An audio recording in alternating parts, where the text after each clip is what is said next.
абдан бул бизди кубандырып турат. Эмне үчүн де мунун аркасынан биз түшүнүп атабыз, курорттук өнүксө Жалал Абад шаарына дагы туристтер дагы көбөйөт, коноктор да көбөйөт, жалпысынан эле Жалал Абад шаарыбыз өнүгөт. Өзүңүздөр да көрүп атасыз, азыркы учурда Жалал Абад шаары кандай темп менен чоңоюп атат.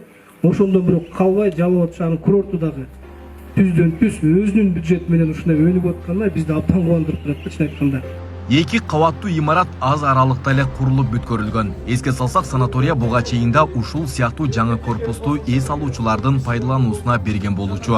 Бул жатак корпустун бүткөрүлүүсү ишкананын өздүк каражаттын эсебинен салынган. Жалпысынан 14,5 миллион сом каражат сарпталган. Жалал Абад санаторий боюнча айтып кетсек, бул ошол 16 объекттин биринен мындай жакшы сакталып калган, жетекчилиги жакшы деп аткан санаторийлердин бири да. Булар өздөрүнүн күчү менен азыр ушул имараттарды куруп, ушундай жакшы жумуштарды жүргүзүп аткандардын бири. Ага карабастан биз дагы эми акча бөлүп берели деген ойдо, биз эми иштейм деген жетекчилерге, иштейм деген санаторийлерге биз эми колдоо көрсөткөнгө дайыма даярбыз. Күн санап шарттар жакшырып жаткандыгы эс алуучулардын да назарына алынууда. Жылдан жылга өтөйм болуп атат. Мен азыр аркада туруп, арка жагымда турган бүгүн ачылышы болду да ушул. Бул дагы эле бир андан мурдараак нар жакта дагы ушундай 2 этаж ачылган. Негизинен шарттар өтө жакшы. Баягы берген оокаттары, баягы кемелер жакшы да, мына шарттар өтө жакшы. Бардык эме кылып мына Өзбекстандан башка жактардан ар жактардан келип мына күндөн күнгө жаңырып атат да. Мына ошондон бул жерде быйыл өзгөчө мен өтө ыраазы болдум да ошого. Жалал Абад санаториясына жаңы жетекчи келгенге чейин мындагы жатак жайлар 300 адамга ылайыкташкан эле. Учурда кошумча корпустар курулуп, бир учурда 430га жакын адам дарыланып эс алса болот. Бүгүнкү күндө биз эс алуучулардын талаптарын аябай эске алып атабыз. Эс алуучулар буга чейин келгенде жана мурда курулган имараттар, мисалы СССРде курулган имараттар. Булар көбү стандарттык номер болот экен дагы, ичинде душ туалети жок экен да.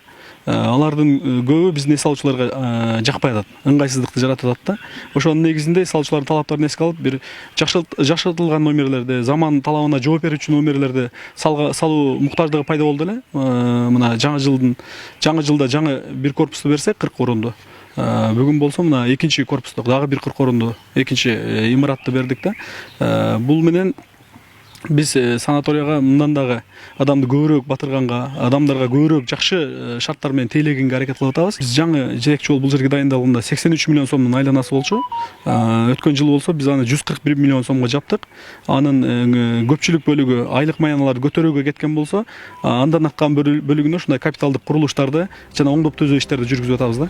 Мындан сырткары Жалал Абад санаториясында жаңы стилдеги Афрейм аталышындагы 6 жатакананын курулушу башталып, жакынкы күндөрү бүткөрүү алдында турат. Мында дарылануу үчүн эмес, жөн гана эс алууга да көңүл бурулмакчы. Ал ортодо жаңы бассейн куруу иштери да старт алды.